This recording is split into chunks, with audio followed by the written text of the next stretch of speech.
नमस्कार साथियों, आपके अपने favourite YouTube channel Kuchaman online classes पे आपका हार्दिक स्वागत है।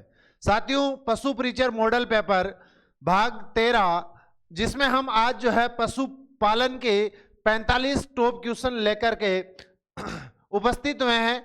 आपको कमेंट करके बताना है कि इन 45 में से आपके कितने सही हो रहे हैं।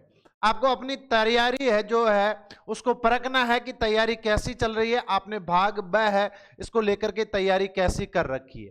तो साथियों, पहला क्वेश्चन आपके स्क्रीन पे है, एक बार सेशन को शेयर और लाइक कर दीजिए। वर्मी कंपोस्ट बनाने के लिए सबसे उपयुक्त है, वर्मी कंपोस्ट बनाने के लिए सबसे उपयुक्त विधि है प्रीनेप्सिस विधि, फेरिटिमा इनोलोगेटा, आइसिनिया फोइटिडा। इनमें से कौन सी जो है उपयुक्त है, सबसे उपयुक्त कौन सी है? तो आपका आंसर हो जाएगा ऑप्शन डी, आइसिनिया फोइटिडा, आइसिनिया फोइटिडा। नेक्स्ट क्वेश्चन देखिए, राजस्थान के कौन से जिले का ऊन उत्पादन सर्वाधिक है? राजस्थान में किस जिले का ऊन उत्पादन जो है वो सर्वाधिक है? जयपुर, जैसलमेर, बाड़मेर, बीकानेर। तो आपका आंसर हो जाएगा साथियों बाड़मेर। राजस्थान में सर्वाधिक ऊन उत्पादन वाला जो जिला है वो बाड़मेर है। नेक्स्ट क्वेश्चन देखिए, राजस्थान में प्रति व्यक्ति प्रतिदिन दूध उपलब्धता है? राजस्थान में प्रतिदिन प्रति व्यक्ति जो दूध की उपलब्धता है वो कितनी है? 1051 ग्राम, 1150 ग्राम, 1271 ग्राम, 444 ग्राम। ऑप्शन बी जो है वो आपका सही हो जाएगा, 1150 ग्राम। ऑप्शन बी जो है वो आपका करेक्ट आंसर है कि राजस्थान में प्रति व्यक्ति प्रतिदिन जो दूध की उपलब्धता है वो कितनी है? 1150 ग्राम है। नेक्स्ट देखिए, भेड़ों की संख्या में राजस्थान की स्थिति है, यानी भेड़ों अपने अगर देश की बात की जाए, भारत देश में, हमारे देश में राजस्थान जो है भेड़ों के मामले में कौन से नंबर पर है? भेड़ों की संख्या में राजस्थान की स्थिति है फर्स्ट, सेकंड, थर्ड, फोर्थ। तो आप बताएंगे कि हमारी जो स्थिति है वो है फोर्थ। कौन सी है? फोर्थ स्थिति है, यानी राजस्थान में जो है भेड़ों की संख्या को लेकर के देश में कौन सा स्थान है? चौथा स्थान है मेरे भाई। नेक्स्ट देखिए, भारत के कुल पशुधन का राजस्थान में कितना पशुधन है? भारत के कुल पशुधन में, पशुधन का राजस्थान में कितना पशुधन है ना? तो आप आंसर देंगे सर 10.6%। ऑप्शन सी जो है वो सही रहेगा। भारत के कुल पशुधन का, यानी जो राजस्थान में हमारे जो पशुधन है वो भारत के कुल पशुधन का कितना प्रतिशत है? 10.6% है। कितना प्रतिशत है? 10.6%। साथियों, आपको पता है कि आपके अपने कुचामन ऑनलाइन एप्लीकेशन पर पशु परिचर भर्ती को लेकर के संपूर्ण कोर्स उपलब्ध है। अगर कोई साथी पूरा कोर्स लेना चाहता है जिसमें आपको लाइव क्लासेज मिलेगी, ई नोट्स मिलेंगे, एमसीक्यूज मिलेंगे, मॉडल पेपर मिलेंगे और जो है आरबीएससी और एनसीईआरटी आधारित जो महत्वपूर्ण प्रश्न है वो है, उसके अंदर आपको भाग ए और भाग बी की संपूर्ण पूरी जो सिलेबस है वो सिलेबस आधारित क्लासे मिलती है साथियों। और एक नाम मात्र के शुल्क में यदि आप कोर्स खरीदना चाहते हैं तो डिस्क्रिप्शन में एप्लीकेशन का लिंक है, कुचामन ऑनलाइन एप्लीकेशन, उसको डाउनलोड करके आप कोर्स परचेज कर सकते हैं। नेक्स्ट देखिए, किस भैंस का उत्पत्ति स्थान राजस्थान राज्य है? निम्न में से, ये भैंस की नस्लें दी हुई है, इनमें से कौन सी नस्ल जो है उसका उत्पत्ति स्थान राजस्थान है? तो आप कहेंगे सर इनमें से कोई सा भी नहीं है। नीली रावी, बदावरी, मांडा, ये जो तीनों नस्लें दी गई है, इन तीनों ही नस्लों का राजस्थान से उत्पत्ति नहीं हो रखी है, इनका उत्पत्ति स्थान राजस्थान नहीं है। भारत में प्रति व्यक्ति कितना दूध उपलब्ध है 2021-22, यानी 2021-22 के आधार पे भारत में जो है कितना दूध उपलब्ध है, प्रति व्यक्ति कितना दूध उपलब्ध है, तो 444 ग्राम।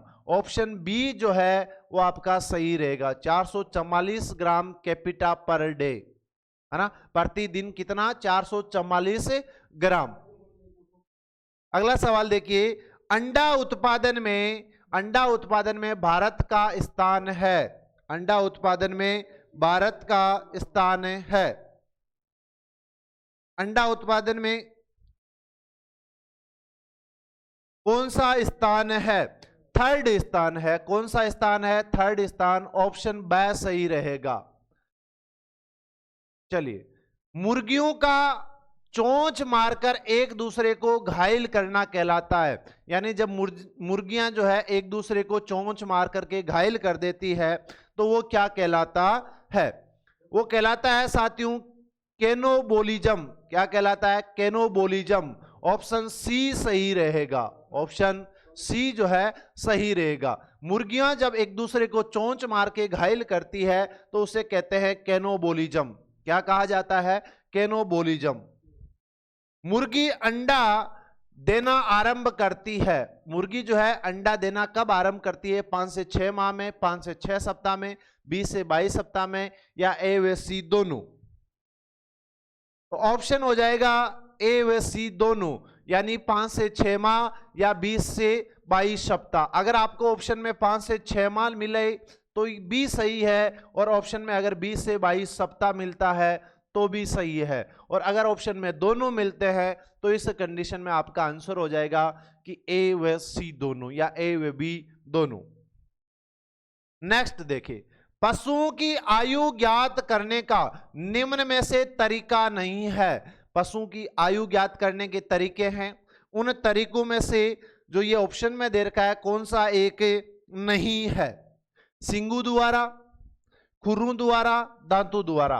तो सिंगु द्वारा आयु का निर्धारण होता है, खुरों द्वारा भी होता है, दांतों द्वारा भी होता है, लेकिन गल कंबल द्वारा नहीं होता है। गल कंबल के द्वारा आयु ज्ञात नहीं की जाती है, तो ऑप्शन बी जो है आपका सही रहेगा। नेक्स्ट देखिए, निम्न में से अरोमांती पशु है, निम्न में से अरोमांती पशु है, अरोमांती पशु कौन सा है? तो आप कहेंगे सर अरोमांती पशु जो है घोड़ा होगा। कौन सा होता है? घोड़ा होता है। ऑप्शन बी जो है आपका करेक्ट आंसर रहेगा भाई। नेक्स्ट देखिए, आभासी पशुओं का आमाशय कितने भागों में बंटा होता है? आभासी पशुओं का आमाशय कितने भागों में बंटा होता है? एक बार सभी साथी सेशन को लाइक और शेयर कर दीजिए। जिसने अभी तक चैनल को सब्सक्राइब नहीं किया है सब्सक्राइब कर लीजिए, और इस क्वेश्चन का जो आंसर कमेंट करके बताइए कि इसका आंसर क्या रहने वाला है।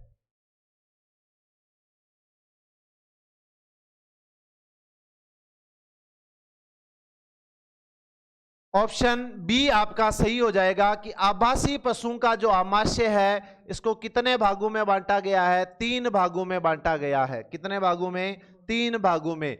तो आपका ऑप्शन बी जो है वो करेक्ट हो जाएगा भाई। अगला क्वेश्चन है, चवर्ण दांतों से संबंधित असंगत है, यानी चवर्ण दांतों से जो है संबंधित नहीं है, कौन सा गलत है? चवर्ण दांत 6 जोड़ी अस्थायी व स्थायी होते हैं, जबड़े के दोनों तरफ स्थायी होते हैं। कौन सा एक जो है गलत है वो आपको बताना है।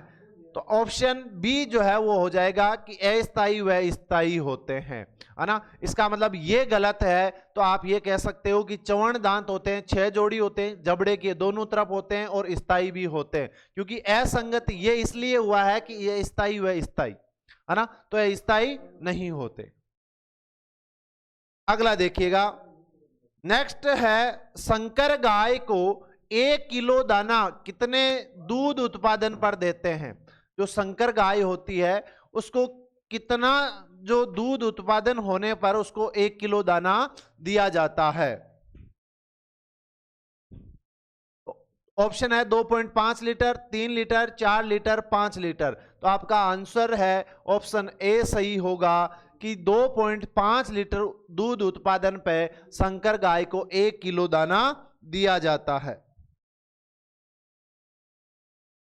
साइलेज से संबंधित असंगत है, साइलेज से संबंधित असंगत है। नमी 40%, सूखा पदार्थ 30-40%, गड्ढे में CO2 70-80%, अमोनिया 10% से कम होती है। तो आप कहेंगे सर इसमें जो गलत है, असंगत है, वो है ऑप्शन ए नमी 40%। तो आप कमेंट करके बताएंगे कि नमी जो है कितने प्रतिशत होती है। मेरिनो नस्ल का मूल स्थान है, मेरिनो किस प्रजाति की नस्ल है? भेड़, बकरी, गाय, भैंस, कौन सी की है? एक तो ये कमेंट में बताएंगे, और दूसरा ये है कि जो मेरिनो नस्ल का मूल स्थान कौन सा है? तो स्पेन। कौन सा है? स्पेन। ऑप्शन ए सही रहेगा।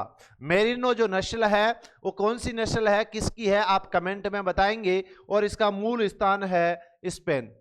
हे बनने में समय लगता है, हे बनने में समय लगता है, कितना समय लगता है?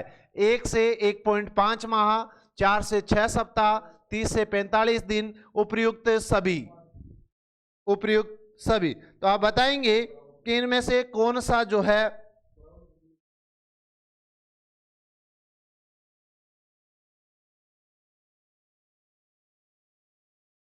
ऑप्शन जो है आपका सही हो जाएगा, उपयुक्त सभी। नेक्स्ट देखिए,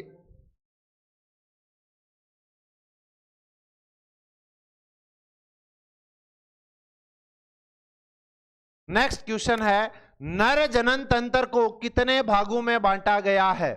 नर जनन तंत्र को कितने भागों में बांटा गया है? तो ऑप्शन बी आपका सही रहेगा, 3 भागों में बांटा गया है। नर जनन तंत्र को कितने भागों में बांटा गया है? 3 भागों में बांटा गया है।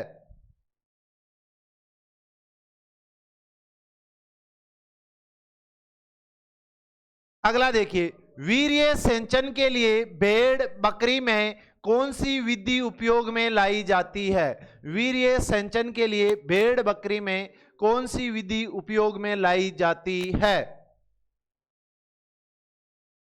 रेक्टो वेजाइनल विधि, वेजाइल पोलिपेशन, रेक्टम पोलपेशन, या वेजाइनल स्पेकुलम। ऑप्शन डी जो है वो सही होगा, वेजाइनल स्पेकुलम। नेक्स्ट क्वेश्चन देखिए, गर्भवती गाय के लिए वर्ग मीटर में खुला आवास होता है। अगर गाय गर्भवती है तो उसके लिए कितना मीटर खुला आवास की आवश्यकता होती है?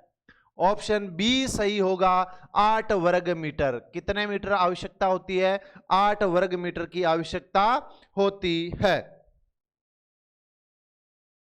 दुधारू गाय के आहार का टीडीएन होना चाहिए। दुधारू गाय के आहार का टीडीएन कितना होना चाहिए? 60 से 70%। कितना होना चाहिए? 60 से 70% टीडीएन होना चाहिए। तो ऑप्शन बी जो है आपका सही रहेगा।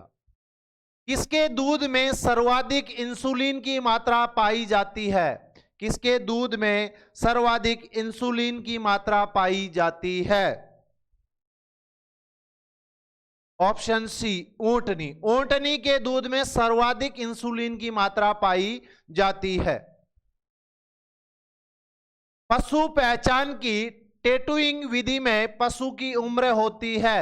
पशु पहचान की टैटूइंग विधि में पशु की उम्र होती है 1 से 2 सप्ताह। ऑप्शन ए सही रहेगा। बदियाकर्त नर मुर्गा कहलाता है। बदियाकर्त नर मुर्गा कहलाता है विदर, पुलेंट, कोक, कैपेन। कैपेन कहलाता है। क्या कहलाता है? कैपेन। ऑप्शन डी सही रहेगा। रोड आइसलैंड मुर्गी का उत्पत्ति स्थान है। रोड आइसलैंड मुर्गी का उत्पत्ति स्थान है England, America, Italy, Bharat. America. Rhode Island जो मुर्गी है इसका उत्पत्ति स्थान क्या है? अमेरिका है। अंडे में प्रोटीन होता है, अंडे में जो प्रोटीन की मात्रा है वो कितने प्रतिशत होती है? 11%, 11.8%, 10.7%, 13%। Option B 11.8%। अंडे में प्रोटीन की मात्रा 11.8% होती है।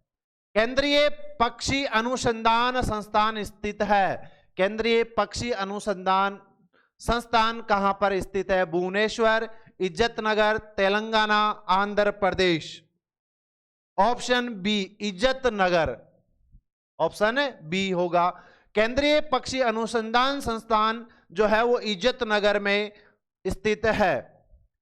मुंह से सीटी की आवाज आना किस रोग का मुख्य लक्षण है? मुंह से सीटी की आवाज आना किस रोग का लक्षण है?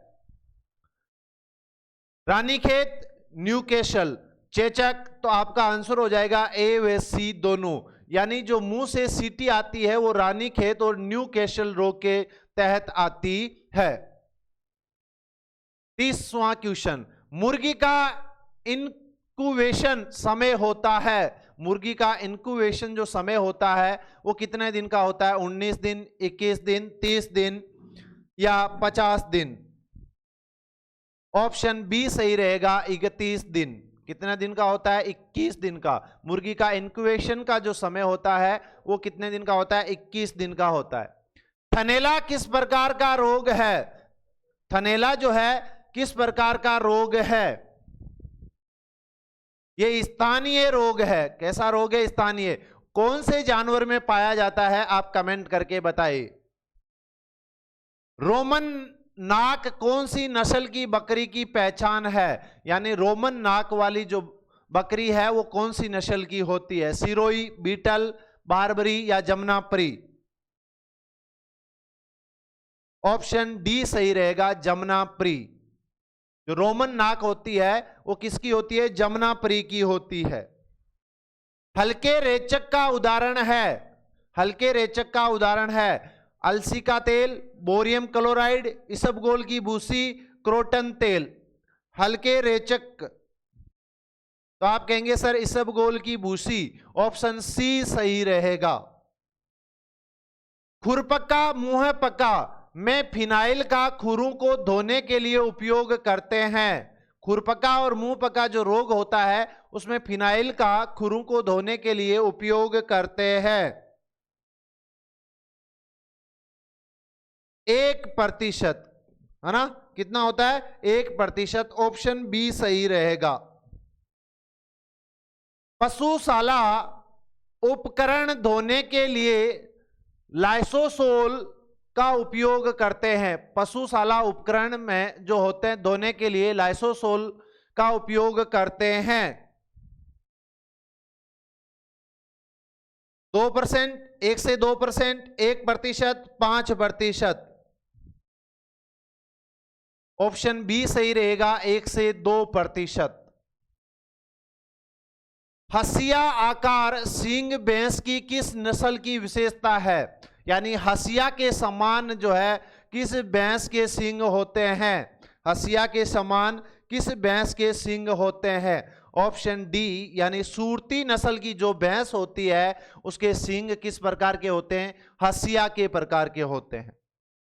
सैनिक डेयरी फार्म पर पाली जाने वाली भैंस की नस्ल है। सैनिक डेयरी फार्म पर पाली जाने वाली भैंस की नस्ल है मेहसाना, सूरती, नीली रावी, भदावरी। सूरती। ऑप्शन बी सही रहेगा। भैंस की किस नस्ल का रंग तांबे कॉपर जैसा होता है? यानी भैंस की कौन सी नस्ल है जिसका जो रंग है वो तांबे यानी कॉपर के जैसा होता है? भदावरी। ऑप्शन सी सही रहेगा। चौकस कान गाय की कौन सी नस्ल की विशेषता है? यानी वह कौन सी नस्ल की गाय है जो अपने कानों को चौकस रखती है, या चौकस नस्ल जो चौकस कान है? मालवी, राठी, गिर, हरियाणा।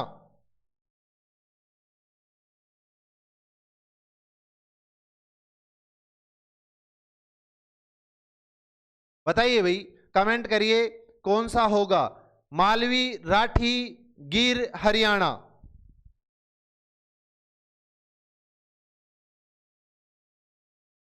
तो आपका आंसर होगा मालवी। क्या होगा? मालवी। नेक्स्ट देखिए, मुर्गियों में होने वाले किस चेचक में आर नाल की श्लेष्मा झिल्ली प्रभावित होती है? मुर्गियों में होने वाले किस चेचक में आर नाल की श्लेष्मा जो झिल्ली होती है वो प्रभावित होती है? सूखी चेचक, आर्द्र चेचक, कोराइजा चेचक, या इनमें से कोई नहीं? आर्द्र चेचक। आर्द्र चेचक जो होता है रोग, इसके अंदर जो मुर्गियों की श्लेष्मा झिल्ली है वो प्रभावित होती है। राजस्थान की कामधेनु गाय की कौन सी नस्ल को कहते हैं? यानी वह कौन सी नस्ल है जिसे राजस्थान की कामधेनु कहा जाता है? राजस्थान की कामधेनु कहा जाता है। राठी, कौन सी नस्ल को कहा जाता है? राठी नस्ल की जो है गाय, उसे कहते हैं राजस्थान की कामधेनु। गाय की गिर नस्ल के एक ब्यात का औसत दूध उत्पादन है। गाय की जो गिर नस्ल है उसके एक ब्यात का औसत दूध उत्पादन है। औसत दूध उत्पादन है 2500 लीटर। ऑप्शन डी सही रहेगा, 2500 लीटर। बहुउद्देशीय उत्तक संवर्धन टिकाल मवेशी की किस व्याधि के विरुद्ध प्रयुक्त होता है? बहुउद्देशीय उत्तक संवर्धन टिकाल मवेशी की किस व्याधि के विरुद्ध प्रयुक्त होता है? Rinderpest, foot and mouth, anthrax, black quarter. तो आपका आंसर हो जाएगा रिंडरपेस्ट। ऑप्शन ए सही रहेगा। मीट के लिए अच्छी नस्ल है, मीट के लिए कौन सी नस्ल अच्छी है? Beetal, Jamunapari, black Bengal, Sirohi. Option C सही होगा, ब्लैक बंगाल। ऑप्शन सी जो है वो सही रहेगा, ब्लैक बंगाल। भेड़ की किस नस्ल की ऊन को विदेशियों में जोरिया कहते हैं? भेड़ की जो ऊन है वो कौन सी नस्ल है जिसे विदेश में क्या कहते हैं? जोरिया कहते हैं। क्या कहते हैं? जोरिया कहते हैं। ऑप्शन सी सही रहेगा, मारवाड़ी। ऑप्शन सी सही रहेगा, मारवाड़ी। साथियों जल्दी से कमेंट करके बताइए कि आपके इन 45 में से कितने क्वेश्चन सही हो रहे हैं। और आपको पता है हमारा टारगेट है 135, 150 में से 135 का टारगेट लेके चल रहे हैं और इसमें हम जो है कमी नहीं होने देंगे। आज के लिए इतना ही। मिलेंगे एक नए मॉडल पेपर के साथ, नई पशु परिचर भर्ती के मॉडल पेपर के रूप में। जय हिंद, जय भारत साथियों।